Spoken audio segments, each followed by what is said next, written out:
और संपत्ति के हम साधु मनमौजी है, कोई अगर दे जाए तो कोई बुराई नहीं है। दोस्तों आप लोग जानते हैं कि अभी तो छोटे छोटे गाँव से लेकर बड़े बड़े शहरों तक इस समय केवल एक ही इंसान चारों तरफ चर्चा में है, और वो है बागेश्वर धाम के धीरेन्द्र कृष्ण शास्त्री, जिन्हें लोग बागेश्वर धाम के सरकार के नाम से भी जानते हैं। वैसे तो आपने इनके बारे में कई सारी बातें सुने होंगे, इनसे जुड़े बहुत सी चीजें देखे होंगे, लेकिन क्या आपको मालूम है कि हमारे बागेश्वर बाबा कितने अमीर हैं? इनके पास कितनी संपत्ति है और ये क्या क्या करते हैं? प्रवचन देने के अलावा भी कोई काम है या फिर इनका जीवन केवल भक्ति को समर्पित है? तो आइए जानते हैं कि हमारे बागेश्वर बाबा की पर्सनल लाइफ कैसी है। इससे पहले आप लोग वीडियो को लाइक और चैनल को सब्सक्राइब कर लीजिए, क्योंकि आप लोग अब वीडियो में खोने वाले हैं। धीरेन्द्र शास्त्री के बारे में अजीबोगरीब बातें जानने वाले हैं, तो वीडियो में लास्ट तक बने रहिए। दोस्तों मध्य प्रदेश के क्षेत्रपुर जिले में एक बहुत ही नामचीन धाम है, जिसका नाम है बागेश्वर धाम, जिसके बारे में आप बहुत कुछ जानते होंगे। और इस धाम के प्रमुख कथावाचक हैं धीरेन्द्र शास्त्री। इन्हें मानने वाले लोग पूरे देश से बागेश्वर धाम आते हैं और इनकी कथाओं को सुनने के साथ साथ इनके चमत्कार भी देखते हैं। वैसे देखा जाए तो अभी धीरेन्द्र शास्त्री की उम्र 26 साल है। इनका जन्म 4 जुलाई 1996 को मध्य प्रदेश के क्षेत्रपुर में हुआ था। इनके दादा भी एक धार्मिक गुरु थे और धीरेन्द्र शास्त्री अपने दादा को गुरु मानते हैं। लेकिन आज धीरेन्द्र शास्त्री जिस तरह दिखते हैं, पहले ये वैसे बिल्कुल भी नहीं थे, क्योंकि अगर हम इनके बचपन पर नजर डालें तो बहुत ही गरीबी में गुजरा है। दादाजी भले ही धार्मिक गुरु थे और गाँव में दरबार लगाते थे, लेकिन इनका परिवार आर्थिक रूप से मजबूत नहीं था, जिसकी वजह से अपने बचपन में धीरेन्द्र शास्त्री को कई सारी मुश्किलों का सामना करना पड़ा। लेकिन अपने दादा के संगति में धीरेन्द्र शास्त्री ने कभी भी उन मुश्किलों की तरह ध्यान नहीं दिया और बचपन से ही भक्ति और धार्मिक कार्यों में लगे रहे। जहाँ मात्र 12 साल की उम्र में धीरेन्द्र शास्त्री ने बालाजी भगवान यानी कि हनुमान जी की साधना करनी शुरू कर दी। और आज ये हाल है कि धीरेन्द्र शास्त्री खुद को हनुमान जी का सबसे बड़ा भक्त कहते हैं और उन्हीं की कृपा से उनके पास ऐसी शक्तियाँ हैं जिनकी बदौलत ये लोगों की मन की बात को समझ जाते हैं और उनकी परेशानियों का हल भी बताते हैं। यही वजह है कि धीरेन्द्र शास्त्री आज पूरे भारत में जाने माने कथावाचक हैं और बाबा के तौर पर जाने जाते हैं। भारत के कोने कोने में से लोग सिर्फ इनके दर्शन करने के लिए आते हैं और जो इनके दरबार तक नहीं पहुंच पाते हैं वो दिन रात इनके प्रवचन सुनते हैं और इनके सुर में सुर मिलाते हैं। आज के समय में लोग बागेश्वर धाम सरकार की भक्ति में इतना डूब गए हैं कि इनकी एक झलक मात्र देखने के लिए लोग बेताब रहते हैं। इनके धाम पर हर दिन हजारों लोग आते हैं और हफ्ते में 2 दिन मंगलवार और शनिवार को भीड़ और भी ज्यादा बढ़ जाते हैं। यही कारण है कि बागेश्वर धाम के आसपास की जितनी भी जमीनें क्षेत्रपुर में हैं, उनकी कीमत आज मुंबई दिल्ली जैसे शहरों से भी महंगी हो गई है, क्योंकि वो जमीन बाबा के धाम के नजदीक है। और यही वजह है कि धीरेन्द्र शास्त्री जी के ऊपर बहुत सारी सरकारी जमीनों पर कब्जा के आरोप भी लग रहे हैं और इस तरह के कई सारे विवाद आजकल सामने आ रहे हैं। यहाँ तक के धाम में आने वाले लोगों की संख्या इतनी ज्यादा हो गई है कि 1 से 1.5 लाख रुपए दुकानों का किराया पहुँच गया है। इन सब चीजों से बाबा बागेश्वर धाम सरकार को काफी ज्यादा फायदा होता है। तभी तो सूत्रों के मुताबिक बागेश्वर धाम सरकार यानी कि धीरेन्द्र शास्त्री की कुल संपत्ति 20 करोड़ से भी ज्यादा है। हो सकता है कि इनकी संपत्ति और भी ज्यादा हो और उसकी सबसे बड़ी वजह इनके भक्तों की बढ़ती संख्या है। धीरेन्द्र शास्त्री का असली काम कथा वाचन करना है, जहाँ ये रामायण और महाभारत के किस्से सुनाकर अपने भक्तों को ईश्वर की भक्ति के लिए प्रोत्साहित करते हैं। और अपने इसी कथा वाचन के लिए धीरेन्द्र शास्त्री देश के अलग अलग कोनों में यहाँ तक कि विदेशों में जाकर कथा सुना चुके हैं और अपने शब्दों का जादू बिखेर चुके हैं। कहा जाता है कि एक बार जो कोई भी धीरेन्द्र शास्त्री का कथा सुन लेता है वो बार बार इनके धाम पहुँच जाते हैं, क्योंकि इनके बातों में झलकती भक्ति और ईश्वर के लिए प्यार लोगों को अपनी तरफ आकर्षित कर लेते हैं। पर अब जाहिर सी बात है कि जब इतनी ऊंचाइयों को कोई छू लेता है तो उसे नीचा दिखाने वाले लोग भी सामने खड़े हो जाते हैं। पर धीरेन्द्र शास्त्री तो इस वक्त फिल्मी हीरो से भी ज्यादा ट्रेंड कर रहे हैं। आए दिन कोई न कोई वीडियो यूट्यूब के ट्रेंडिंग पेज पर आ जाते हैं, तो कभी वायरल वीडियोस देखकर लोग हैरत में पड़ जाते हैं। इसी वजह से धीरेन्द्र शास्त्री को सिक्योरिटी की भी खास जरूरत है, जो हर वक्त इनके आसपास मौजूद रहते हो। वैसे तो कोई धीरेन्द्र शास्त्री के ऊपर तो वार नहीं करेगा, लेकिन भूले भटके किसी की बुद्धि भ्रष्ट हो गई और उसने बाबा बागेश्वर धाम के ऊपर वार कर दिया तो सिक्योरिटी इनकी हिफाजत के लिए हमेशा खड़ी रहती है। वैसे दोस्तों बाबा बागेश्वर धाम का कार कलेक्शन भी बहुत शानदार है। धीरेन्द्र शास्त्री के पास टोयोटा के बहुत ही शानदार और पॉपुलर SUV फॉर्च्यूनर है। बाबा इसी से चलना पसंद करते हैं, लेकिन उसके अलावा भी उनके काफिले में कई सारी गाड़ियाँ शामिल हैं, जिसमें टाटा सफारी और इनोवा जैसी बेहतरीन गाड़ी शामिल है। इतना ही नहीं, आज धीरेन्द्र शास्त्री इतना बड़ा नाम बन गए हैं कि उनके सिक्योरिटी के लिए पुलिस की गाड़ियाँ भी हर समय तैनात रहती हैं। अब अगर हम बाबा धीरेन्द्र शास्त्री के घर की बात करें तो बचपन में उनका इनका घर काफी छोटा था और कच्चा बना था। उसी कच्चे मकान में उन्होंने अपना पूरा जीवन बिताया, लेकिन अब इनका मकान पूरी तरह से पक्का हो चुका है, पर अभी भी इनका घर महलों की तरह नहीं है। इन्होंने काफी आलीशान घर बना लिया हो, जिसने शाहरुख खान के मन्नत और मुकेश अंबानी की एंटीलिया को फेल कर दिया हो। ऐसा नहीं है, अगर आप धीरेन्द्र शास्त्री का घर देखने जाएंगे तो इन्होंने अपने गाँव में ही एक साधारण 2 मंजिला मकान बनवाया है, जिसे देखकर ऐसा बिल्कुल भी नहीं लगता है कि ये उसी शख्स का घर है जिसके दरबार में बड़ी बड़ी सेलिब्रिटीज नाच गाना करते हो। लोग इनके एक झलक पाने के लिए बेताब रहते हैं और ये चाहे तो किसी के भी मन की बात समझ जाते हैं। इस तरह की ताकतवर लोग अक्सर बड़े और आलीशान घर में रहना पसंद करते हैं, लेकिन धीरेन्द्र शास्त्री ऐसे बिल्कुल भी नहीं है। वो अपने परिवार के साथ इसी घर में रहते हैं, लेकिन दिन के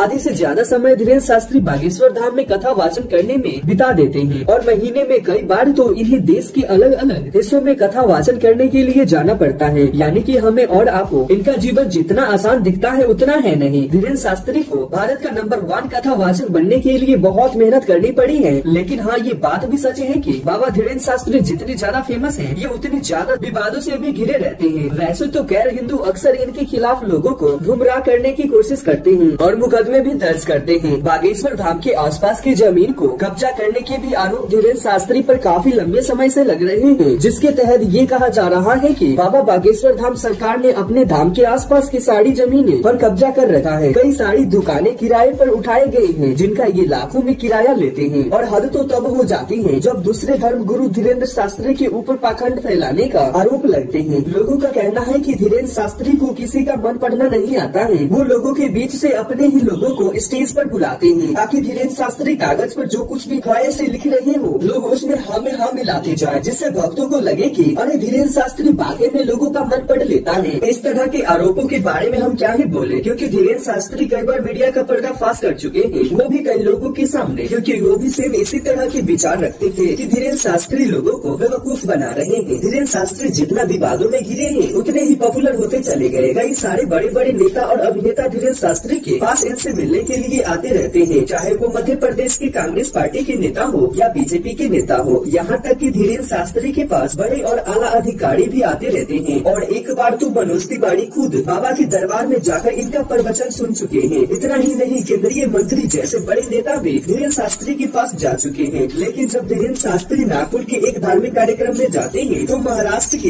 एक कमेटी ने अंधविश्वास और जादू टोना को बढ़ावा देने का आरोप लगाया और इन्हें चैलेंज किया कि अगर आप इतने ही शक्तिशाली हैं तो अपने चमत्कारों को हमें दिखाइए। अगर ये सही साबित हुए तो 30 लाख रुपए इनाम में दिया जाएगा। लेकिन बाबा धीरेन्द्र शास्त्री ने ये चैलेंज एक्सेप्ट नहीं किया, जिसके बाद महाराष्ट्र के उस कमेटी के श्याम मानव ने धीरेन्द्र शास्त्री के खिलाफ पुलिस कार्रवाई की मांग की और कहा कि पुलिस कार्रवाई नहीं की तो वो लोग आंदोलन करेंगे। हालांकि धीरेन्द्र शास्त्री का कहना है कि उन्होंने नहीं कोई जादू टोना किया है और न ही अंधविश्वास को बढ़ावा दिया है और न ही वो चैलेंज को छोड़कर वहाँ से भागे हैं, बल्कि वो तो पूरे हफ्ते तक वहाँ पर रुके थे और उनके ऊपर लोग केवल पब्लिसिटी पाने के लिए आरोप लगा रहे हैं। और अगर देखा जाए तो उन्हें पब्लिसिटी मिल भी रही है। अभी तो न्यूज चैनल सब में आजकल सिर्फ और सिर्फ इसी चैलेंज की बात हो रही है, क्योंकि न्यूज चैनल वालों को भी पता है कि आज के टाइम तो बागेश्वर धाम सरकार एक ब्रांड है। वो नाम जिसको कहीं भी इस्तेमाल करके टीआरपी बटोरी जा सकती है, क्योंकि इनके बातों को इनसे जुड़ी खबरें देखते हैं। लेकिन जो लोग इनके खिलाफ है वो भी इनके बातें सुनने में पूरी कसर नहीं छोड़ते हैं। वैसे क्या आप बागेश्वर धाम सरकार की बातें ही या फिर आपको भी ये गंदी लगती है? नीचे कमेंट में जरूर